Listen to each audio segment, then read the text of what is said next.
আগে উন্নয়ন পরে গণতন্ত্র। গণতন্ত্র যদি না থাকে আসলে গণমাধ্যম থাকে না। সাংবাদিকতা মানেই হচ্ছে ক্ষমতাকে প্রশ্ন করা। গোটা পৃথিবীতে ছাত্র বিক্ষোভ করে এই রকম একটা ফ্যাসিস্ট গভর্নমেন্টকে পদচ্যুত এবং পালাতে বাধ্য করা একটা নজিরবিহীন ঘটনা। বর্তমান ছাত্রদের নেতৃত্বে যে রাজনৈতিক দল গঠনের একটা পরিকল্পনা আমরা শুনছি, তারা ৩৬ জুলাইকে হাইলাইট করার জন্য ৩৬ দফা তারা দিতে পারে চাইলে। কেবলমাত্র বাংলাদেশি গোয়েন্দা সংস্থা না, পাশাপাশি প্রতিবেশী দেশের গোয়েন্দা সংস্থা পর্যন্ত কিভাবে ইনভলভ ছিল সেই নেক্সাসটা আমরা দেখেছি। এবং এটা একটা রসুন এবং রসুনের কোয়া একটা ছিল। এক ভদ্রলোক ইসলামাবাদ থেকে করাচিতে গেছেন ডেন্টিস্ট দেখাতে। তো ডেন্টিস্ট তাকে জিজ্ঞেস করলো যে আপনি ইসলামাবাদে এত ডেন্টিস্ট থাকতে করাচিতে কেন? তিনি বললেন যে ইসলামাবাদে মুখ খুলতে মানা। গত ১৫ বছর আমাদের মুখ খুলতে মানা ছিল। মুখ খুললে আমরা হয়তো ঘর থেকে আয়না ঘরে কিংবা স্ত্রী ঘর থেকে যারা বিবাহিত স্ত্রী ঘরে চলে যাওয়ার ঝুঁকি আমাদের ছিল। আমাদের কাছে যে হিসেব আছে, যেমন আইন এবং সালিশ কেন্দ্র বলছে ২০১২ থেকে ২০২২ পর্যন্ত এই ১০ বছরে ৩০ জন সাংবাদিক গুম হয়েছেন। আমার কাছে কেন যেন মনে হচ্ছে হিসেবটা আরও অনেক সংখ্যাটা আরও বড় হবে।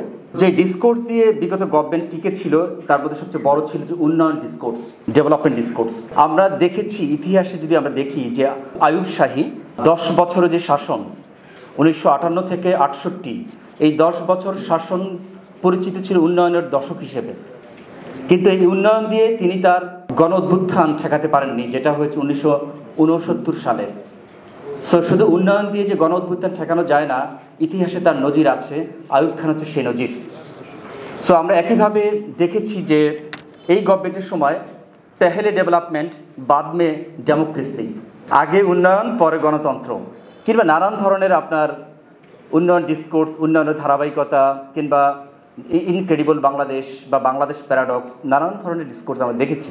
কিন্তু কথা বলার স্বাধীনতা যদি না থাকে, বাক প্রকাশের স্বাধীনতা যদি না থাকে, গণমাধ্যমের যদি স্বাধীনতা না থাকে, তাহলে আসলে এই উন্নয়ন দিয়ে আপনি নিজেকে সার্ভাইভ করতে পারবেন না।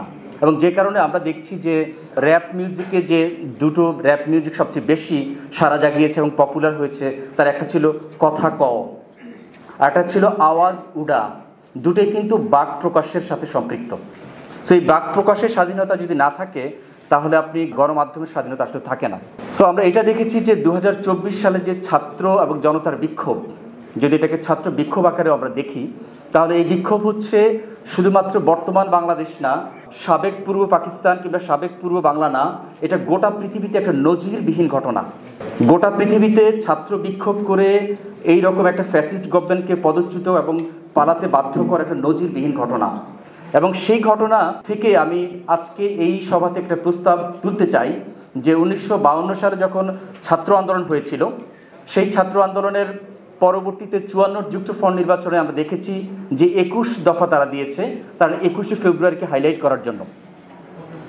আমরা একইভাবে মনে করি বর্তমান ছাত্রদের নেতৃত্বে যে রাজনৈতিক দল গঠনের একটা পরিকল্পনা আমরা শুনছি, তারা এই পরিকল্পনা করতে পারে যে ৩৬ জুলাইকে হাইলাইট করার জন্য ৩৬ দফা তারা দিতে পারে চাইলে। এবং এই ৩৬ দফা অলরেডি আমরা দেখেছি বিএনপি ৩১ দফা দিয়েছে। এইটাকে ইতিহাসে চাইলে তারা অন্যভাবে হাজির করতে পারে ৩৬ দফা দেওয়ার মধ্য দিয়ে। ৫২ যে ভাষা আন্দোলন এবং ছাত্র বিক্ষোভ আমরা দেখেছি, সেখানে পত্রপত্রিকাগুলোর গণবিরোধী অবস্থান আমরা দেখেছিলাম। আমি ইতিহাস থেকে কিছু টানছি যে পত্রিকাগুলোর কিংবা ওই সময় সংবাদপত্রের গণবিরোধী অবস্থানের কারণে সেই সময়ের আজাদ পত্রিকা, সবচেয়ে নামকরা একটি পত্রিকার যে সম্পাদক ছিলেন আবুল কালাম শামসুদ্দিন, তিনি প্রাদেশিক পরিষদের সদস্য পদ থেকে পদত্যাগ করেছেন। এবং আমাদের যে শহীদ মিনার আমরা আজকে দেখছি, প্রথম উদ্বোধন কিন্তু আবুল কালাম শামসুদ্দিন, যিনি একজন সম্পাদক ছিলেন, তিনি করেছেন, পত্রিকার সম্পাদক। আমরা এটাও দেখেছি যে ওই সময়ের মর্নিং নিউজ পত্রিকার, যেটা মুসলিম লীগারদের পত্রিকা ছিল, সেই মর্নিং নিউজ পত্রিকার যে সাংবাদিক ফজলে লোহানী এবং মুস্তফা নুরুল ইসলাম, তারা পত্রপত্রিকার গণবিরোধী অবস্থানের প্রতিবাদ করে মর্নিং নিউজ থেকে পদত্যাগ করেছেন। আমরা একইভাবে দেখছি ৯০ সালে সাংবাদিকরা কি ভূমিকা, গণঅভ্যুত্থানে কি ভূমিকা রেখেছে। সম্মিলিত সাংবাদিক শক্তি হয়েছে, যে সম্মিলিত সাংবাদিক শক্তি ৮ দিন পত্রিকা প্রকাশ বন্ধ রেখেছে গণঅভ্যুত্থানকে সাপোর্ট করে। একইভাবে আমরা দেখেছি বাংলাদেশ ফেডারেল সাংবাদিক ইউনিয়ন এবং ঢাকা সাংবাদিক ইউনিয়ন, এই দুটো সাংবাদিক ইউনিয়ন তারা কর্মবিরতিতে গেছে। তারা বলেছে যদি অপোজিশন দলগুলোর সংবাদ পরিবেশন করতে দেন, কেবলমাত্র তখনই আমরা সরকারের সংবাদ প্রচার করব। আমরা যদি সেই পরিক্রমায় আগাই, এগিয়ে দেখি যে ২০২৪ সালের সাংবাদিকদের ভূমিকা কী ছিল মূলধারার, আমরা দেখেছি যে গোটা দেশ তাকিয়েছিল গণমাধ্যমের দিকে, মূলধারা গণমাধ্যমের দিকে, সাংবাদিকদের দিকে, কিন্তু আমরা একজন সাংবাদিক একজন সম্পাদকীয় পদে করতে দেখিনি। এমনকি আমরা এটাও দেখেছি যে সরকারের প্রচারিত যে প্রেস নোট, যেখানে ফলস ইনফরমেশান, ফেক ইনফরমেশান, ডিসইনফরমেশান, মিসইনফরমেশান ছিল, সেইগুলোকে হুবহু ছাপিয়ে দিয়েছে। কিন্তু আমরা এটাও দেখি ইতিহাসে যে আজাদ পত্রিকার কথা আবারও আনছি, যে আইয়ুব সরকারের সময় যখন পত্রিকাগুলোকে বাধ্য করা হতো যে সরকার প্রেস নোট ছাপতে হবে, তখন তার প্রতিবাদ স্বরূপ তারা এমনকি টাইপরাইটারের নামও ছাপিয়ে দিত সরকারকে হাস্যকর প্রতিপন্ন করার জন্য। এই প্রবণতাটুকু আমরা দেখিনি। সো এই পত্রপত্রিকার গণবিরোধী অবস্থানের কারণে তখনও 1969 সালের গণ অভ্যুত্থানে আমরা দেখেছি ন্যাশনাল প্রেস ট্রাস্টকে পুড়িয়ে দিয়েছে।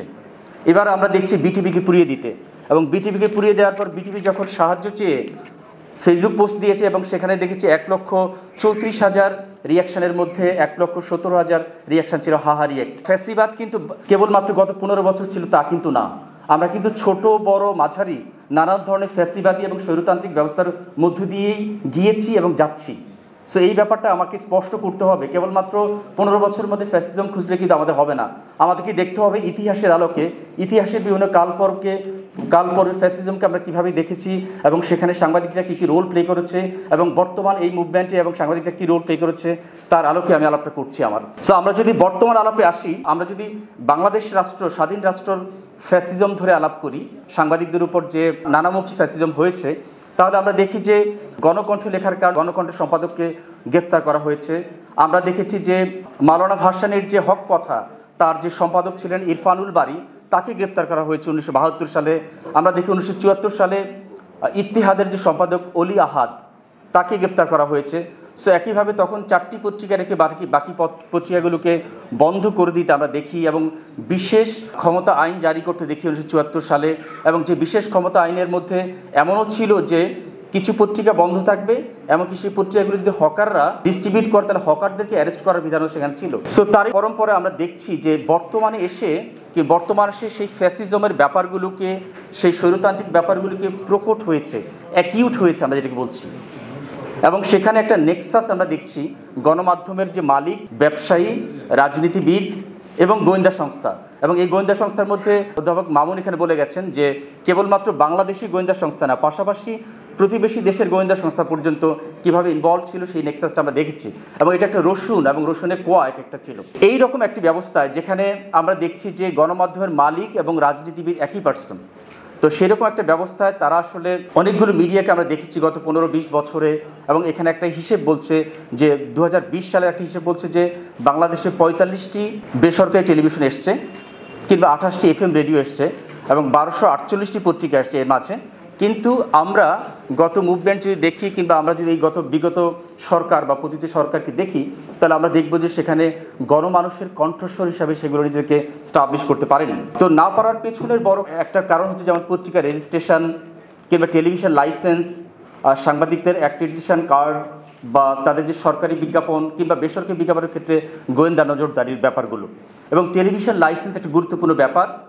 লাইসেন্সের ক্ষেত্রে বঙ্গবন্ধু স্যাটেলাইট চালু হওয়ার পর লাইসেন্স বাতিল হওয়ার ঝুঁকি আরও বেড়ে গেছে।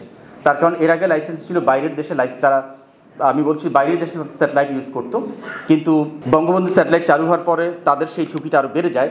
এবং এই সময় অনেকগুলো পত্রিকা এবং অনেকগুলো মিডিয়াকে আমরা দেখি যে বন্ধ হয়ে যেতে।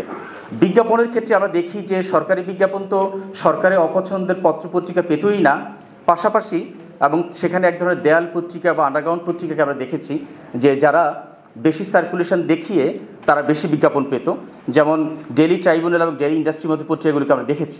বেসরকারি বিজ্ঞাপনের ক্ষেত্রেও আমরা দেখেছি যে কিভাবে নজরদারি করা হচ্ছে, এবং সরকারের গোয়েন্দা সংস্থাগুলো নানান ধরনের রিপোর্ট দিত যে এই পত্রিকাগুলো বা মিডিয়াগুলোকে বিজ্ঞাপন দেওয়া যাবে না। এবং সরকারকে আমরা দেখেছি যে ইসরায়েল থেকে প্রযুক্তি আমদানি করেছে। কেন করেছে? গণমানুষ এবং গণমাধ্যমকে নিয়ন্ত্রণ করার জন্য, তাদেরকে নজরদারি করার জন্য, মনিটর এবং সার্ভিল করার জন্য। এবং কোন পত্রিকা থেকে লিখতে পারবে কলাম, কে লিখতে পারবে না, কোন টকশো থেকে যেতে পারবে, কে যেতে পারবে না, লাইভ টকশো হলে গেস্টের তালিকা কি সেটাকে আগে থেকেই গোয়েন্দা সংস্থার টেবিলে চলে যেত। তো এইভাবে দেখেছি যে ওই সময়ে স্টেট স্পন্সর ডিসইনফরমেশন বা অপতথ্য তারা ছড়িয়েছে, এবং নানান ধরনের বট নেটওয়ার্ক ব্যবহার করার মধ্য দিয়ে।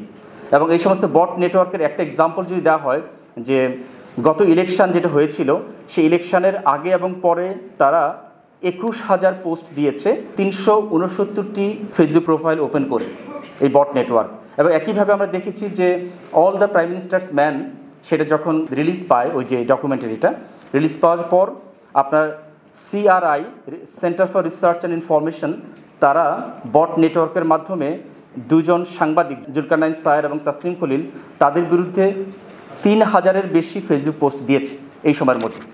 সো যেটা বলছি যে অবৈধভাবে যারা ক্ষমতা টিকে থাকতে চায় এবং ক্ষমতাকে প্রলং করতে চায়, আমরা ইতিহাস থেকে দেখি যে তারা সবসময় গণমাধ্যমে কঠোরভাবে নিয়ন্ত্রণ করে। আমরা দেখেছি যে 1986 সালে বিবিসির সম্প্রচার বন্ধ করে দেওয়া হয়। এখানে আমার বন্ধু বিবিসির সাংবাদিক আকবর আছে, ওরা আরও ডিটেল বলতে পারবে যে বিবিসিকে বন্ধ করে দেওয়া হয় এবং আতাউস সামাদকে অ্যারেস্ট করা হয়।